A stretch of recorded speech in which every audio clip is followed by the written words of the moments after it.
Bienvenidos a ¿En qué mundo vivo?, el podcast de Manos Unidas que nace para reflexionar de una manera global de las cuestiones que nos preocupan y no tanto desde nuestro propio contexto.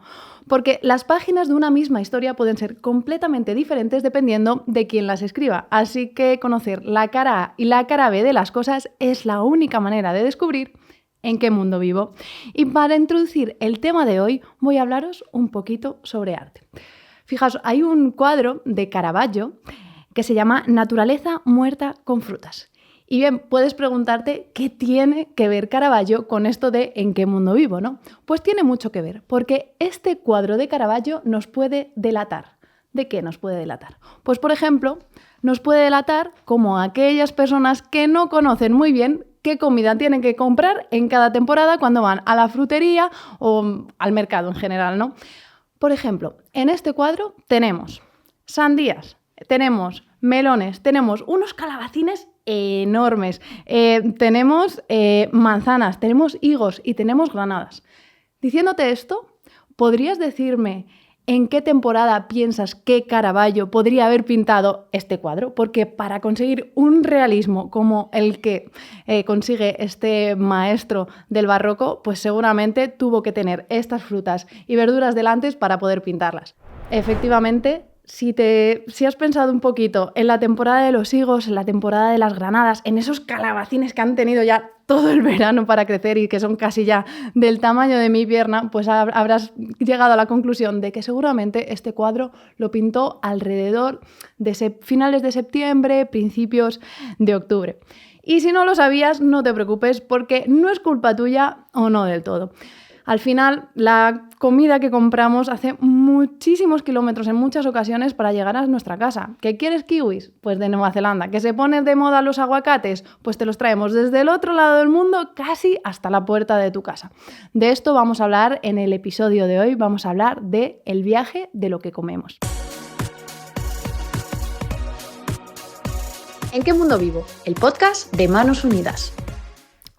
¿Cuál es el viaje que ha hecho este tomate? Bueno, como muchos sabéis, el viaje que hace la comida para llegar hasta nuestra nevera es larguísimo. Pero, ¿qué impacto tiene esto para los países productores y para el medio ambiente?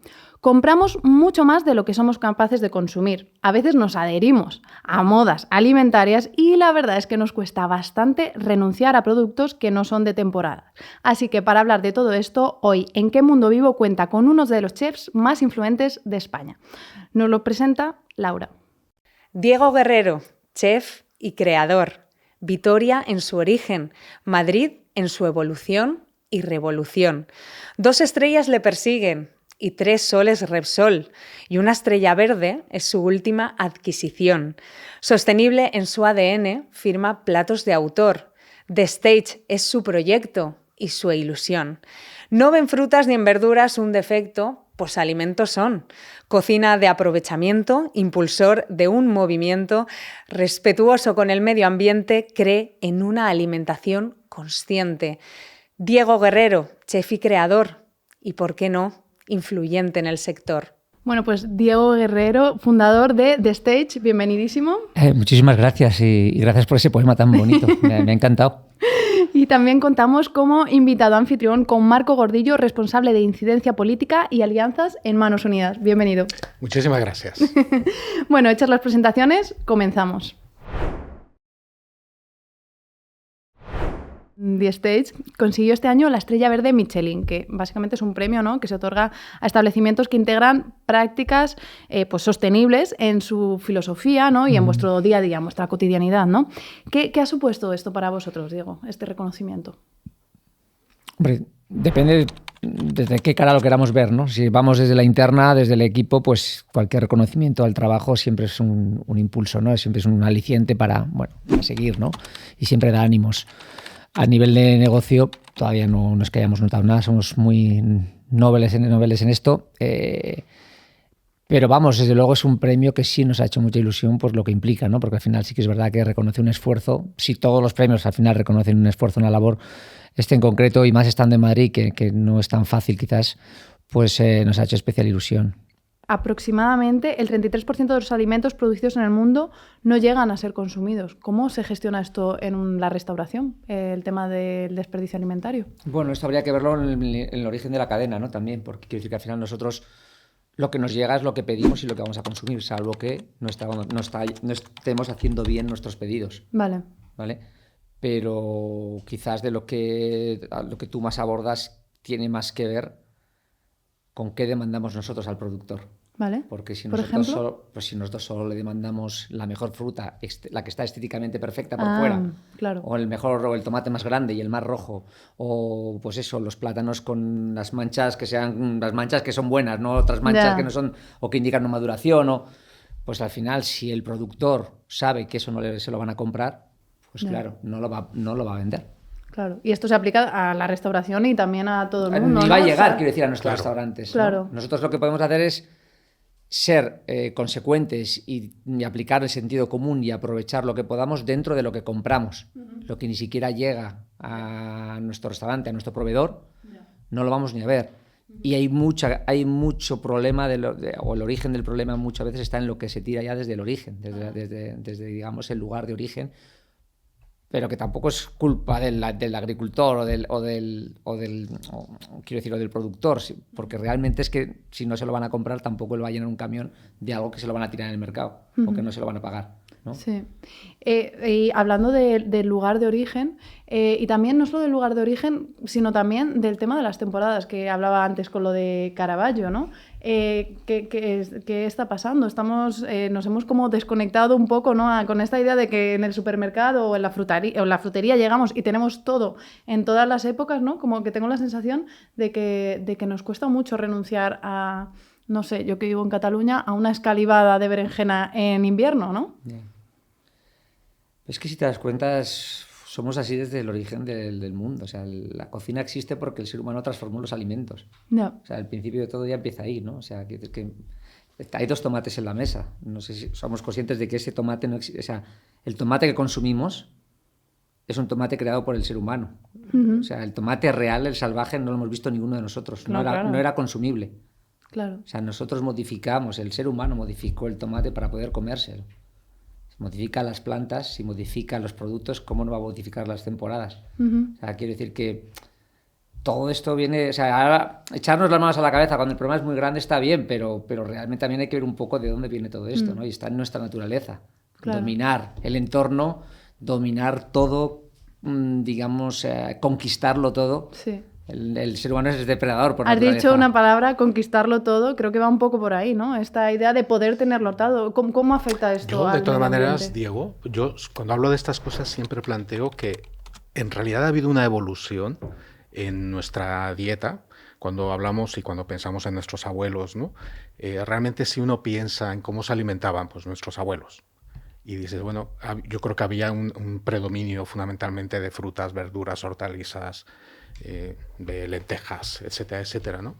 Y que era muy usual la temporada, o sea, comías lo que había en el momento y lo adquirías con el agricultor de tu localidad. Perdona, incluso yo de pequeña, todavía yo tengo 30 años, y yo de pequeña recuerdo comer unas cosas en invierno, o sea, yo no me he comido en la vida, o por lo menos no de pequeña, una cereza en invierno, que ahora podemos hacerlo. Sí, sí.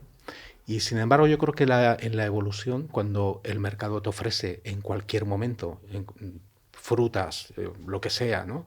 Que venga de cualquier lugar del mundo y puedes acceder a él fácilmente porque vas al supermercado y lo compras, yo creo que eso al final ha acabado generando pues una manera distinta de alimentarse, ¿no? No sé, tú eres experto aquí en aquí no, yo creo que no se trata pero... de cocineros o no, se trata de personas que vivimos en la sociedad, que es que esto no pasa en un restaurante, realmente pasa fuera de un restaurante. Esto pasa el que tú lo ves en la frutería. Entonces la frutería tiene eso porque el público lo demanda, y no es un restaurante realmente, es el público de a pie. Porque nosotros podemos comprar a un proveedor o en un mercado, pero normalmente no vamos a una frutería de calle, a pie de calle a comprar, por las cantidades o por nuestra manera operativa, ¿no? Entonces al final creo que esto está un poco bastante instalado dentro de la sociedad, ¿no? Pero lo que decías es que ¿cómo comían nuestros abuelos? Pues depende de tus abuelos o los míos. O sea, si han pasado una guerra como pasaron los nuestros, pues pasaron hambre, comían lo que había. y su tradición era una. Cuando se habla de la cocina tradicional, yo siempre pienso que la tradición es gerundio, o sea, tu tradición con 30 años y la mía no es la misma. Nos llevamos 20 nada más, pero no es la misma. Y la de uno que tenga 20 menos que tú tampoco es la misma, su tradición. Ahora la tradición de un chaval es comer pizza. La mía no lo es. Yo me acuerdo cuando se abrió la primera pizzería en mi ciudad. Y era como algo exótico. O la primera hamburguesería. O el primer chino. Ahora todo eso está muy instalado. Cualquiera de esta generación, para ellos es normal pedir a un chino. O pedir a una pizza por teléfono. Claro. En mi edad no pasaba esto. Yo comía bocadillo de chorizo de Pamplona y me iba a la plaza debajo a la vista de mi madre a andar con la bici. Esa era mi tradición con mis amigos, ¿no? Cada uno va teniendo sus tradiciones, ¿no? Claro. Entonces yo creo que bueno, es complicado, o sea, no sé cómo decirte, creo que hay que aceptar ciertas cosas que han cambiado, no dramatizar, pero simplemente con ser un poco más consciente de lo que queremos comer y de cuándo hay que comerlo, tampoco es tan, o sea, no sería tan grave ni me parece tan complejo esto si todos aplicáramos un poquito de sentido común. Claro, o sea, ¿qué impacto medioambiental tiene esta realidad? Claro. O sea, yo creo que es verdad que al final es un beneficio para nosotros como consumidores la posibilidad de tener esta diversidad en cualquier momento, ¿no? La cuestión es cuál es el coste que pagamos, ¿no? Y sabemos que en nuestro sistema actual, ¿no?, de producción de alimentos a nivel global, el coste que pagamos a nivel ambiental es grandísimo, ¿no? Podemos hablar de muchas cosas, ¿no? Pero desde la deforestación, la pérdida de biodiversidad, todo esto tiene que ver con la ampliación de la frontera agrícola. Claro, nosotros eso no lo vemos, pero en Brasil se están talando hectáreas y hectáreas de selva porque hay que plantar soja. Y entonces toda esta ampliación de la frontera agrícola al final tiene un impacto. Usamos el 75% del agua disponible, del agua dulce disponible, se usa en actividades agropecuarias, ¿no? Si hablamos de fertilizantes, los fertilizantes han aumentado en los últimos 50 años un 800%. Y acaba contaminando la tierra y el subsuelo. Mira, de hecho te quería hacer una pregunta que yo siempre pienso. El café, que es algo que consumimos en todo el mundo y que como que parece que no entra, ¿no?, en este planteamiento incluso a veces ético, ¿no?, sobre de dónde viene lo que comemos, ¿no? Es algo que se consume, bueno, en Occidente lo consumimos, estamos acostumbradísimos, en Europa, etcétera, ¿no? ¿Qué impacto, ¿no?, debe tener esto, ¿no? Que realmente aquí no tenemos. Sí, bueno, en realidad aquí entramos con un tema que es fuerte por su persistencia y por su amplitud, que es la cuestión de los monocultivos, ¿no? Tiene que ver con la demanda, efectivamente. Así como hablaba de la soja es muy importante, por ejemplo, para la cría de ganado, y en la medida en que va aumentando la demanda del consumo de carne, bueno, es algo que está ahí y cuyo mercado además va aumentando y es muy potente, ¿no? Con el tema del café pasa lo mismo, ¿no? Lo que pasa es que a su vez eso tiene impactos también ambientales. Los monocultivos, de hecho, están relacionados en los estudios que saca la FAO y las Naciones Unidas, ¿no? Dicen que en los últimos 40 años ha habido una desertificación de la tercera parte de la tierra cultivable vinculada a los monocultivos, ¿no? Y eso acaba afectando a los pequeños productores que han decidido plantar café porque es lo que les reditúa económicamente, pero que a lo largo del tiempo acaba erosionando sus tierras, empobreciendo sus tierras y al final acabando con su medio de vida. Ya. Quería abordar también otro tema que se habla mucho de la sobrealimentación. También, por ejemplo, se habla mucho en relación a la sostenibilidad, el consumo de carne, las macrogranjas. ¿Qué hacemos con esto? ¿Cómo lo gestionamos? Como si quieres arreglar todos los problemas del mundo en esta mesa es complicado, es muy difícil. Claro, el tema es eso, que es un poco partir de eso, desde transmitir un poco más de conciencia, está claro. Con respecto al tema de la carne, es que es lo que te digo, está muy instalado en la sociedad. Yo si te hablo desde el punto de vista de los restaurantes, nosotros, por ejemplo, cuando damos el 80% del menú que son vegetales, la gente no lo considera de valor. Claro, entonces no es raro que tengamos una crítica de ese cliente como que se siente un poco estafado porque no le hemos dado producto. ¿Es algo cultural? En un punto sí, claro, porque seguimos valorando mucho la pieza de carne, el trozo. Entonces seguimos valorando el trozo de pescado, seguimos valorando lo que económicamente o socialmente siempre ha sido más más lujoso y más símbolo de abundancia o de poder, ¿no?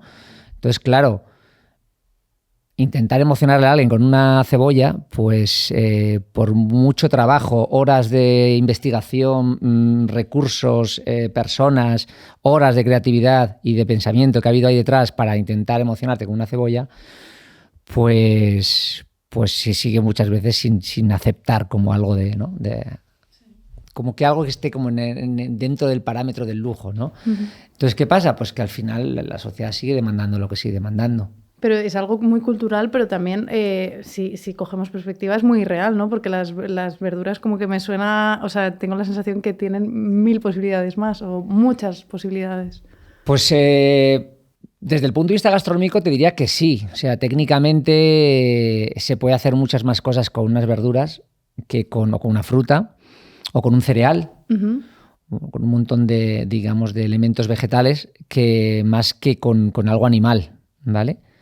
Pero ya te digo que muchas veces es justo lo que la gente está esperando y el público y a veces incluso pues la sociedad premia este tipo de comida, ¿no? Es que todo es producto realmente. Se le llama comida de producto, pero está mal llamado, porque producto es todo. Producto es un tomate, es una cereza, es una cebolla, es una vaca, o sea, es un solomillo, todo es producto.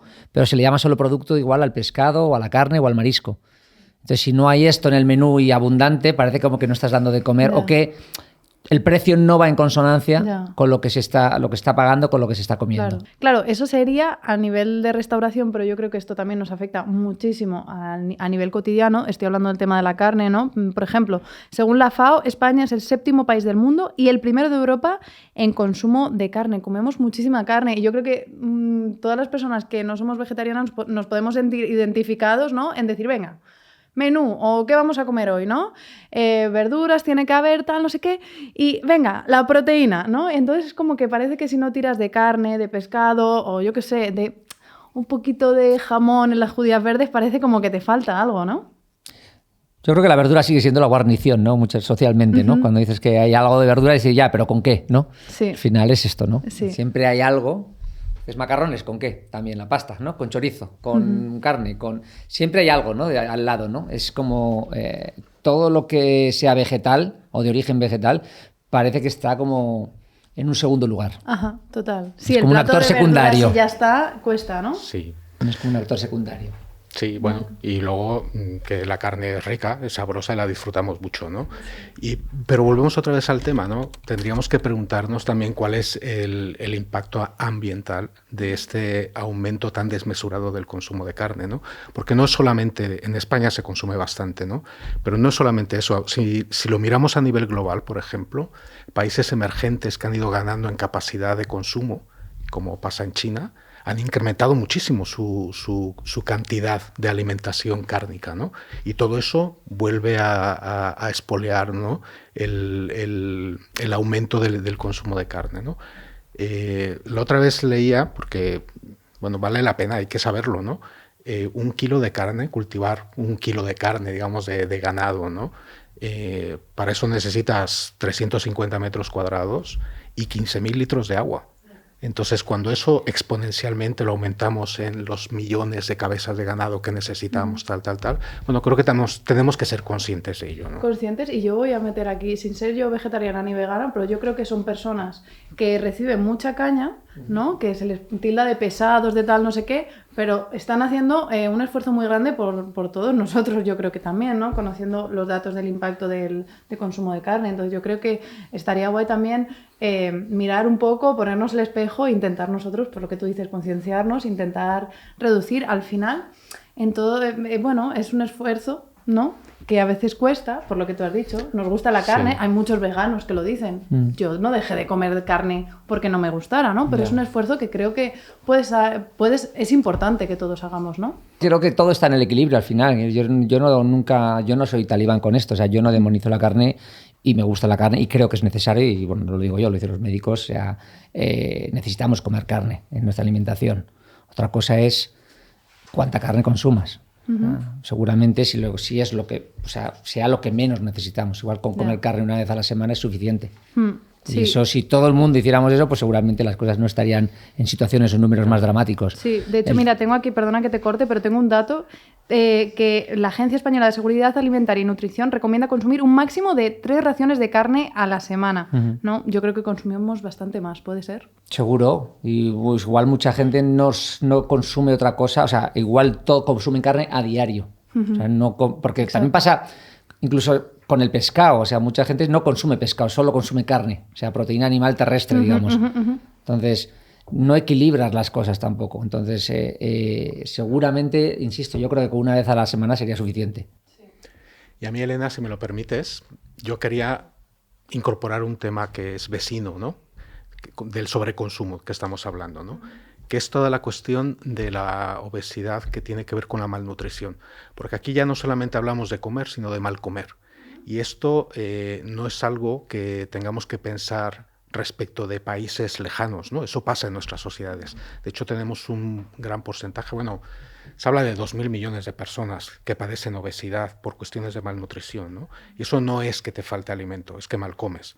Es que al final, dentro de lo que comes, pues priorizas cuestiones con exceso de grasa, con exceso de azúcares, etcétera, etcétera, y al final tiene unas repercusiones para la salud bastante importantes. Bueno, pues esos problemas de malnutrición que afectan directamente a la salud también forma parte de nuestra cotidianidad, de nuestras sociedades, ¿no? Y creo que también es importante tenerlo en cuenta. Y después también, en cuanto a la alimentación a nivel cotidiano, yo me he encontrado ya cuando me he hecho adulta, me he independizado, que de repente han llegado a nuestra vida una serie de alimentos como que se han puesto de moda, ¿no? Y de repente, aparte de subir el precio a lo loco, ¿no? Creo que también son alimentos que vienen de muy lejos. O sea, yo no había visto un aguacate en mi vida hasta hace, no sé, 10 años o menos. Bueno, no, 10 años puede ser. O la quinoa. Me acuerdo cuando se puso de moda la quinoa, que en realidad es la base de dieta de muchos países de Latinoamérica, ¿no? Pero cuando viene aquí, viene de muy lejos. Sí, o pasa con los trigos, por ejemplo, ¿no? Ahora que hay tantos problemas con el gluten, ¿no? Muchas veces demonizamos el trigo cuando lo que pasa es que lo que se ha modificado es el trigo. El trigo no era malo tal y como era antes, pero para obtener más rendimiento en las producciones y demás se ha ido modificando los trigos hasta el punto que se ha hecho intolerante para muchísimas personas. Entonces, al final, pues dices tú, bueno, ¿el trigo es malo? Bueno, igual somos nosotros los que nos hemos cargado el trigo o hemos modificado el trigo hasta puntos que ya no nos viene bien, ¿no? Claro, estamos hablando de transgénicos ya, ¿no? Surgen un montón de intolerancias y un montón de cosas derivadas por la alimentación que casi todas las ha provocado el ser humano realmente, ¿no? O muchas de ellas, ¿no? Porque siempre hacemos la típica pregunta, ¿por qué antes no había celíacos? Que no es que no los hubiera, pero ¿por qué antes nadie decía nada de eso y ahora todo el mundo de repente tiene, o con otras intolerancias? Bueno, pues quizás la causa ya no es solo una sobreinformación, sino que se han modificado un montón de alimentos, ¿no? Entonces tampoco ya comemos igual, con lo que te decías tú un poco antes, ¿no? No comemos igual que comían nuestros abuelos, ¿no? Seguramente ni de lejos. Entonces, bueno, y pues bueno, con la quinoa, pues ya luego también hay eso, hay alimentos que se ponen de moda porque siguen corrientes de dietas, ¿no? Y de cosas, ¿no? Que son saludables, que no es que no lo sean, porque la grasa del aguacate o la del coco son grasas muy saludables. Entonces, claro, cuando se nos dice la grasa no es mala, hay grasas malas, grasas buenas. Entonces, si las grasas saludables son necesarias para el cerebro, por ejemplo, es necesario el consumo de grasa, pero de grasa saludable o de omega 3, pues claro, uno dice, a ver, ¿cómo me puedo comer esto? En pastilla, en forma de aguacate. Pero ojito con esa tostada de aguacate de cada mañana, ¿no? Porque hay que mirar también de dónde vienen. Y también luego tenemos, como digo siempre, respuesta para todos. ¿Que los aguacates vienen muy lejos? Pues los cultivamos aquí y tenemos un problema de agua, de la cantidad de agua que necesitan los aguacates, que secamos todo, etcétera, ¿no? Pues ya para acabar con esta cara, me gustaría hacer esa comparación entre cómo se come en las ciudades y cómo se come en las zonas más rurales. ¿Creéis que hay diferencias? ¿Que hay alguna diferencia en cuanto a sostenibilidad, en cuanto a producto? Yo intuitivamente te diré que sí. O sea, a lo mejor es un prejuicio, pero vas a zonas rurales y el tomate te sabe a tomate. Lo compras aquí en el supermercado y te sabe a lo que no te sabe.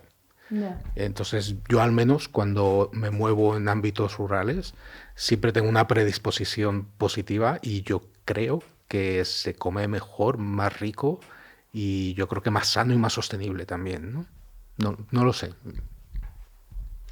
Sí, yo creo que también, pero lo asociaría también a una cuestión de tiempo, ¿eh? También las ciudades todo va mucho más rápido En los pueblos todo va más despacio. En las ciudades tenemos acceso a muchas más cosas porque como va más rápido se generan muchas más cosas para hacernos la vida más fácil. Por lo tanto, a veces recurrimos a cosas que no... Imagínate, pues ensaladas... Tú vas ahora ya a establecimientos donde están las ensaladas montadas en cosas de plástico, te coges un bote y ya te comes tu fruta pelada o tu ensalada. Eso, pues probablemente en una zona rural no te vaya a pasar, no vayas a tener eso ni sepas que existe, ¿no? O bueno, no allí, desde luego.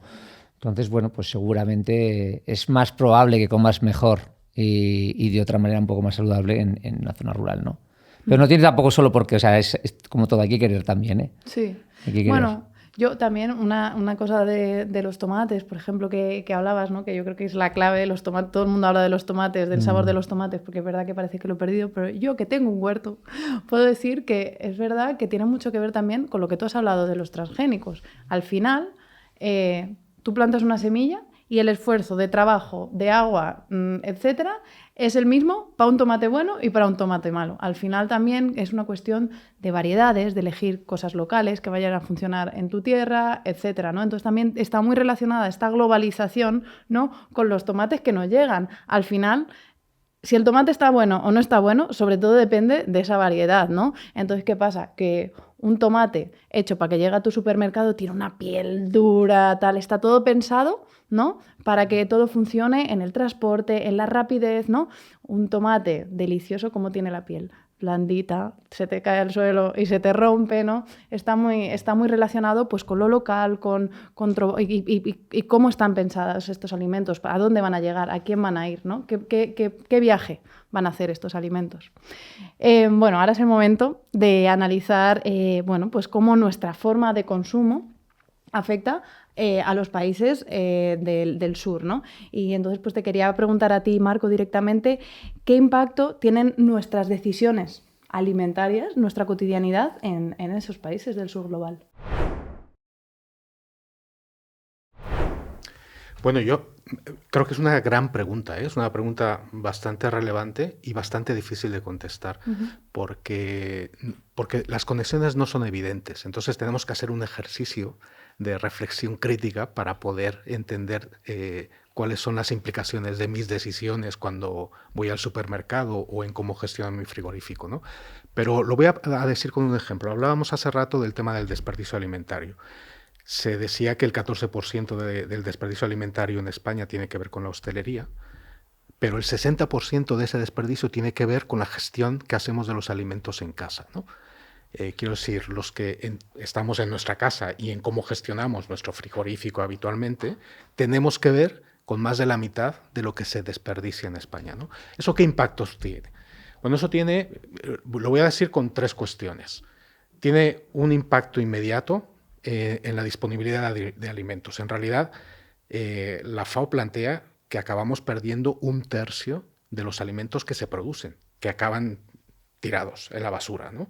Bueno, eso afecta directamente a la disponibilidad. Hay menos alimentos. En un mundo donde, hay que decirlo, tenemos a 735 millones de personas que no tienen con qué alimentarse, ¿no? Entonces, bueno, eso ya choca, ¿no? Pero en eso afecta el desperdicio alimentario. Luego, tenemos una cuestión en clave económica, con la ley de la oferta y la demanda. Si tenemos menos alimentos, los alimentos costarán más, evidentemente, ¿no? Si desperdiciamos 1/3 de los alimentos, el precio de los que quedan será mayor, ¿no? Bueno, para los que tenemos recursos económicos más o menos estables, puede no suponer un problema. De hecho, en España se dice que la cesta básica supone un gasto del 12 o el 13% de un salario básico, ¿no? Pero en el sur no. En el sur, el 75% de los ingresos familiares, el 75%, se gasta en consumir alimentos. Entonces, imaginaros lo que supone un aumento de los alimentos, como el que estamos viviendo en estos últimos meses o años, ¿no? Supone muchísimo, ¿no? Y luego tiene un impacto ambiental. O sea, si ya la producción de alimentos genera impactos ambientales, estos impactos ambientales de alimentos que desperdiciamos son gratuitos, ¿no? Pero estamos utilizando gratuitamente 1/3 parte de la tierra cultivable y estamos utilizando, por ejemplo, de agua, de alimentos que van a la basura, ¿no?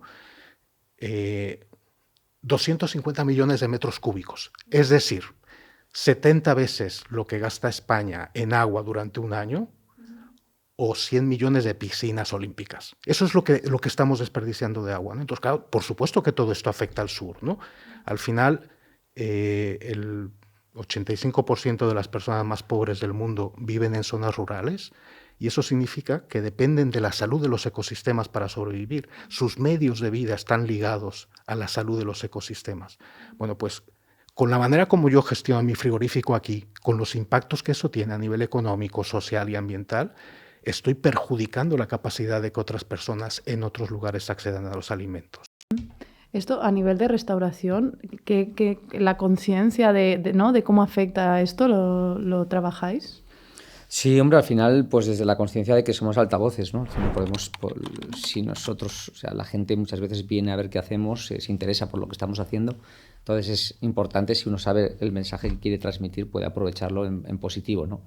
Entonces, bueno, por eso también luego vienen los reconocimientos, ¿no? Creo que también todo se hace eco, ¿no? De un problema, y eso al final va entrando dentro de una rueda que hace que te facilite la capacidad de comunicarlo todo, ¿no? Entonces, bueno, desde los restaurantes tenemos un trabajo que es de concienciar, sobre todo, no solo en foros como este, sino desde el propio restaurante, en la experiencia, a través de la explicación de los platos, de dónde vienen las cosas que hacemos, por qué lo hacemos así, que no nos importe decir esto lo hacemos aprovechando los excedentes de... Claro. ¿Sabes? Nosotros hemos hecho un sirope de pan y hacemos un postre con un sirope de pan que hacemos con los excedentes de pan duro. Bueno, pues creo que todo ese relato, si se lo cuentas al comensal, llega a un punto en que mucha gente, y la mayoría realmente, toma conciencia y se siente mejor comiendo ese plato. O sea, le gusta, no es que le guste más, o no tiene por qué gustarle más por eso, pero es verdad que cuando uno dice, joder, pues si encima esto no lo había probado nunca, me parece súper rico, es novedoso, me gusta, todo lo cumple mis parámetros de disfrute, encima sentir que esto sale de algo que es una buena acción para todos, pues todavía, bueno, pues es otro aliciente, ¿no? Quizás no tan tangible, pero al final nosotros apelamos a las emociones en la comida, en lo que hacemos, ¿no? Entonces, si tú consigues despertar una emoción positiva al comensal que está probando ese plato, con un mensaje positivo, pues oye, eso que se lleva también, Yo ¿no? me identifico con lo que dices, pero como usuaria, como persona que cocina en su casa. Porque yo creo que el placer, decir, vale, la nevera está ya regu, ya queda poca cosa, y ese día que tú dices, venga, esta zanahoria que está ya que no tal, este medio calabacín, este tal, y haces algo, Claro. y vacías la nevera, ese placer, eso te sabe a gloria, ¿no? O sea, Te sientes mejor. realmente que... Porque sabes que al día siguiente si no lo vas a tirar, Sí. ¿no? Entonces, ese momento de coger y hacer esa receta tonta de aprovechamiento, la verdad es que es un placer y además suele estar súper bueno. Claro. Que haces hasta a veces mezclas que no te esperarías. Marco, te quería preguntar por un proyecto que tenéis con Manos Unidas en Camboya. Pues sí, te voy a contar este proyecto. Tiene mucho que ver con los temas que estamos hablando porque está muy vinculado a las cuestiones de la sostenibilidad, ¿no? Aquí, para entender lo que estamos haciendo en Camboya, que al final en la región norte del país, trabajamos con unas comunidades bastante pobres que se dedican al cultivo de arroz. Y en estas comunidades, que el arroz además es su alimentación básica de siempre, ¿no?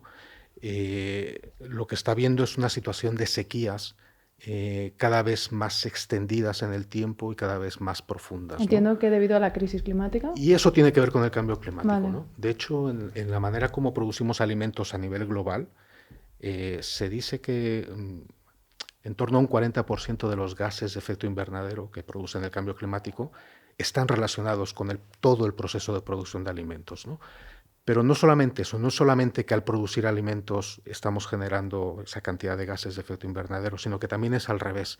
En la medida en que el cambio climático va apareciendo con mayor agresividad, ¿no? Como nos va pasando en diferentes lugares del mundo, sus manifestaciones en términos de lluvias erráticas, de sequías, etcétera, etcétera, tienen cada vez más impacto. Erosión de la tierra también, ¿no? Eso es lo que está sufriendo esta comunidad en Camboya, ¿no?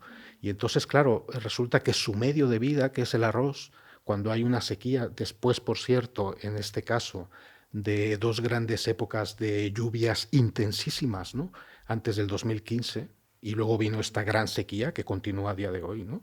Y entonces, claro, lo que está en juego es sus propias posibilidades de vida, ¿no? ¿Qué es lo que estamos haciendo? Bueno, estamos trabajando sobre todo dos cosas. La primera es buscando granos que sean adaptados a una situación de sequía, ¿no? Unos granos de arroz con diferentes características. Y por otro lado, una cuestión que trabajamos en muchos lugares, que es la diversificación de los cultivos, ¿no? Intentar que además del monocultivo con el que trabajas, por las razones que sean, ¿no?, para dar seguridad alimentaria a las comunidades, que puedan trabajar con una diversificación del tema de alimentos. Y eso son hortalizas, etcétera. Para que nos etcétera, ¿no? entendamos es, si falla esto, tengo aquello, ¿no? O más o menos. Al menos tengo esto, que Vale. me permite alimentarme en lo más básico. Y hay que tomar en cuenta que para muchas de estas familias, en otros lugares del mundo también, en este caso el arroz es lo que me permite ir un poco más allá de alimentarme, porque además de alimentarme necesito zapatos, necesito medicinas y necesito cuadernos. ¿Y eso de dónde lo saco, no? Y muchas veces este tipo de plantaciones es lo que permite que la gente pueda ir un poquito más allá. Claro, en cuanto a los monocultivos y lo que hablábamos antes del café, también tenéis otro proyecto en Honduras, ¿no? Entiendo. Sí, en Honduras, pasa algo parecido. En este caso, hablamos de 10 comunidades en la parte occidental del país. Y son comunidades que en su momento dado hicieron una apuesta por el cultivo de café, por lo que acabo de explicar, porque para ellos al final buscan alternativas económicas y lo que les permite obtener un poco de beneficio económico para luego otras cosas es meterse en el mercado del café, pues porque es lo que está dando más. Pero eso al mismo tiempo les supone una gran vulnerabilidad. Primero, porque el precio, como lo sabemos, ¿no?, el precio de los alimentos no se negocia con cada productor. Se negocia en la Bolsa de Londres, se negocia en la Bolsa de Chicago, etcétera, etcétera. Se nos escapa, ¿no? Claro, todo eso se nos escapa y además está sometido a una presión permanente de especulación de alimentos, ¿no? Eso que supone que comunidades como las que pasan en Honduras, ¿no?, comunidades que lo han dado todo para el cultivo de café, de repente se encuentran con una variación del precio del café que baja y que les deja por debajo de todos los costes que han tenido, etcétera, etcétera, y es su ruina. Y junto con eso, el tema de trabajar con monocultivos tiene un impacto directo en la erosión de las tierras, ¿no? Entonces nos encontramos aquí con 10 comunidades con este problema, ¿no? Tierras empobrecidas, erosionadas y además estas dificultades de los mercados globales, ¿no? ¿Qué es lo que estamos trabajando con ellos? Pues estamos trabajando, por un lado, en la diversificación, en todo esto de aseguremos lo básico para la alimentación, hortalizas, etcétera, etcétera. O sea, entiendo que es para su propia alimentación. Claro, eso es para la Vale. alimentación de subsistencia, Vale. ¿no?, se llama. Y luego estamos trabajando con café orgánico. Café orgánico que han conseguido certificar como café orgánico y que además venden a través de redes de comercio justo. Fundamentalmente en Alemania, pero en otros lados, ¿no? Claro, eso les da otro toque. No tienen esa dependencia tan brutal de los mercados globales, de las variaciones, de la especulación, tal, y tienen un nicho de mercado que tiene que ver con el comercio justo, donde también entramos nosotros. Claro, o sea, estamos hablando de ese café que viene de Honduras y que tan difícil se lo pone el mercado, ¿no? Entonces, en los restaurantes, ¿sois capaces de ver de dónde vienen todos los productos que compráis? Si siendo honestos, 100% no. O sea, no es que por ser capaces seríamos capaces. Quizás a veces se trata de un tema de recursos también. Claro. Al final somos pequeñas empresas, somos cocineros y no me gustaría decirte que somos expertos de todo, pero ya no lo somos. Somos muy imperfectos y no tenemos tiempo ni personas ni recursos para estar vigilando todo. Ahora bien, eso no quita para que digamos que lo importante en los productos de mayor consumo, quizás lo que te digo, no me estoy fijando, bueno, que en mi caso te iba a decir que sí, porque, o sea, iba a decir, no sé, igual no miro de dónde viene la sal, pero sí, porque en este caso la traemos del Valle Salado de Añana, de Álava, o sea, vale, que sí te puedo decir que sí, por ejemplo. Pero es verdad que hay cosas que seguro que no las estamos controlando tanto, pero sí que es verdad que tú puedes seguir a día de hoy la trazabilidad de los productos que consumes. De hecho, en la parte de los frescos, sobre todo, por ejemplo, el pescado, tú puedes ver perfectamente en el albarán del pescado su forma de extracción, su forma de captura, dónde se ha capturado, la fecha, etcétera. Con la carne pasa un poco lo mismo. Si tú compras carne, lo que pasa que es lo que te digo, todo no lo puedes comprar de proximidad. Eso no quita para que no compres de una manera sostenible. Tú puedes comprar carne a productores asturianos o gallegos que sabes que están trabajando, o a verduras, lo mismo, que trabajan de una manera o sostenible o más ecológica o por lo menos con más conciencia, ¿no?, dentro de lo que cabe. Claro, no sé los términos, pero entiendo que si estamos hablando incluso de productos que vienen de otra parte del mundo, no sé si proximidad podría ser incluso dentro del país o ya si nos vamos a Asturias ya no se considera proximidad. También a nivel usuario, no solo a nivel restauración. Claro, yo es que para mí creo que también hay un poco de hipocresía en todo esto, ¿no? Porque que está muy de moda y está muy bien decir, no, yo consumo productos de proximidad, pero no es lo mismo vivir en Madrid capital que vivir en un pueblo de la montaña, de la costa o de la parte rural. Lógicamente, a veces se dice, no, yo consumo productos de proximidad porque vivo en la parte rural, y dices, bueno, primero porque igual no tienes acceso a consumir otro tipo de productos que no sea el de proximidad, para empezar, porque no te llegan. O sea, que tampoco lo vendamos al revés el cuento. Segundo, por la parte inversa, si estás en la ciudad, tampoco digas, no, yo consumo producto de proximidad, y dices, no, a ver, tú aquí al lado no tienes una huerta, tú tienes un edificio, un rascacielos, por delante de ti pasan coches, y aquí lo que hay es asfalto, tráfico y polución. O sea, que tampoco me digas que lo que estás consumiendo, porque es que se junta con tenemos que dar de comer, y hay tantas maneras de cocinar como de comer, como de consumir alimentos. Tú puedes comer para alimentarte, pero nosotros lo que hacemos es un tipo de alimentación que es hedonista. La gente viene a nuestras casas a disfrutar, no vienen porque tengan hambre. Claro. O sea, tú vienes con apetito y con sed, pero no porque necesites comer. Entonces yo no le puedo decir, bueno, el tomate no es el mejor, pero es el que estaba más cerca. Ahora, te tiene que gustar por eso. No, él viene a comer el mejor tomate. Estará en mi responsabilidad decir, vale, dentro de todo el espectro que yo tengo para elegir, lo que hablábamos antes, cuál es mi manera más consciente de hacer esto, ¿no? Y a veces no por estar más cerca es más sostenible, por lo que hablábamos, porque igual su manera de producir, de cultivar, consume más agua, consume más fertilizantes, no lo sabes.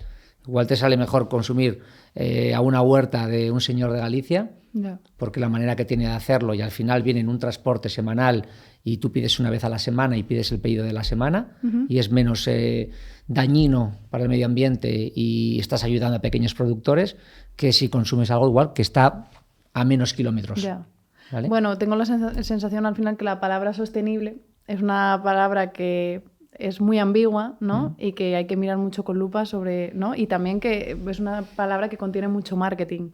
Tengo la sensación. Claro, también. yo por eso digo que siempre suelo decir que a veces está un poco gastada. Es una palabra que está muy utilizada y a veces se gastan las palabras. Yo apelo más al sentido común. Creo que es mejor cocinar y tratar de consumir con sentido común. Sí, y es bonito lo que has dicho también de no somos perfectos, ¿no? Que creo que también está un poco ahí en lo que decías también al principio, ¿no? En ese que o 0 o 100, no, vamos a intentar ir fijándonos. Bueno, yo creo que la capacidad de mejora es donde está el cambio, ¿no? Sí. Y en el debate también es donde está la capacidad de construir algo nuevo, ¿no? Sí. Marco, has hablado antes del comercio justo. Yo creo que en toda mi vida de alimentación de comercio justo, te diría que he visto café, té y chocolate.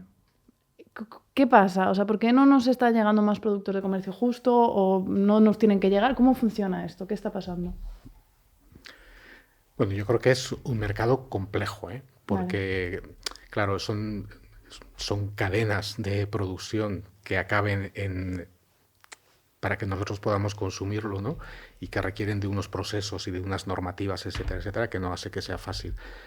Yo creo que aquí efectivamente no tenemos como una gran pluralidad de productos. Creo que se van aumentando cada vez más. El tema de los cereales y de los granos, además del chocolate y además del café, va aumentando. Tampoco hay una gran red de comercio justo, pero también va creciendo. De hecho, existe una red de comercio justo con tiendas donde se va promoviendo y promocionando cada vez más. Y luego yo creo que ha ido creciendo también el número o los espacios diferentes donde puedes adquirir productos de comercio justo. Antes, si tú ibas a una gran superficie, era imposible. Claro. Ahora los encuentras. Hay que ponerlo fácil, ¿no? Claro, y entonces esto al final es una rueda, ¿no? En este caso virtuosa, en la medida en que los pequeños productores, con todas las dificultades que tienen más capacidad de introducirse en el mercado y tienen más recursos, bueno, eso a su vez permite trabajar un poco más, ¿no? Claro, estaba viendo aquí un dato que los españoles nos gastamos 3,20 euros por habitante al año en comercio justo. Bueno, en Europa la media está en 20 euros por habitante. ¿A qué crees que se debe esta diferencia? Bueno, yo creo que vamos evolucionando, ¿no? Como sociedades. A mí una de las cosas que me gusta mucho recalcar, porque creo que, al menos yo lo he vivido desde hace años que sigo todos estos temas de alimentación, ¿no? Pero esa eclosión que ha habido de tiendas de productos ecológicos, esa eclosión de restaurantes, de restauración, donde el tema de la sostenibilidad Todo eso ha ido creciendo en España en estos años, en estos 10, 15 últimos años, ¿no? Pero no antes. Yo creo que hay otros países que nos llevan ventaja respecto de todas las implicaciones ambientales y sociales del tema de alimentos, ¿no? Pero esto está en crecimiento, está en eclosión y está en evolución, ¿no? Y me parece que es una gran oportunidad. Muchas veces para los consumidores la cuestión no es tanto hilar fino en pensar en comprar un producto de comercio justo, como en la clave de pensar en sostenible y saludable, ¿no? Yo creo que eso es lo que está creciendo como mercado. Bueno, pues ha hablado de este tema del comercio justo, que bueno, vamos a ver si mejoramos efectivamente. Yo creo que ya vamos a ir cerrando. Hemos hablado de un montón de temas relacionados con la alimentación, ¿no? Y a mí sí que me gustaría, hablando de esta no perfección, ¿no? Simplemente intentar recoger como algunas propuestas para intentar hacer, bueno, pues este mundo un poquito mejor, ¿no? En este caso en relación a nuestra alimentación. Yo creo que algo que no hemos tocado mucho, que se pasa siempre por encima, porque realmente hay muchos temas importantes que tratar y son como temas muy grandes, y a veces no nos vamos a lo pequeño. Entonces, yo que te estaba escuchando, ¿por qué no se consume igual tanto producto de comercio justo? ¿O por qué no se consume igual tanto pues, comida ecológica o comida...? Es una cuestión económica, fundamentalmente. O sea, la gente tiene el sueldo muy tocado. O sea, es que es mejor hablar así en esos términos, porque es la verdad, es la realidad. Y seguramente los que lo están escuchando dicen, es que no me da, o sea, no me da para comprar. Sin embargo, o sea, quiero decir, es muy difícil hasta que no sea la alimentación sana o la alimentación ecológica o la alimentación sostenible, no sea competitiva con la alimentación industrial ultraprocesada, donde por €1 te estás comiendo un bollo y te está quitando el hambre y no tienes tiempo, abres un plástico, te comes el bollo y está rico, porque está rico encima. No miras ni lo que tiene, pero te sabe rico, te dan azúcar, no se sabe tampoco qué tipo de azúcar te están dando, pero tú te estás saciando, te estimula, te da alegría, te da vida y tienes calorías para seguir. Entre eso y cogerte un zumo verde recién tal que vale 4 veces más, pues lógicamente es que es imposible, es imbatible, no podemos jugar con eso. Entonces muchas veces, ¿qué hay que hacer? Pues quizás empezar por ahí, ¿no? ¿Dónde se puede atacar para que el gran consumidor, que es la masa, que somos todos, nos sea más atractivo y no sea una cuestión elitista el hecho de comer sano, el hecho de comer saludable y el hecho de comer, digamos, de una manera más sostenible con el planeta, ¿no? Totalmente. Es un poco... Es que no es que nos lo saltemos, pero es verdad que es un tema que dices, realmente si atajáramos por ahí, quizás forzaríamos a que las industrias también tuvieran que ponerse un poco más las pilas en esto, ¿no?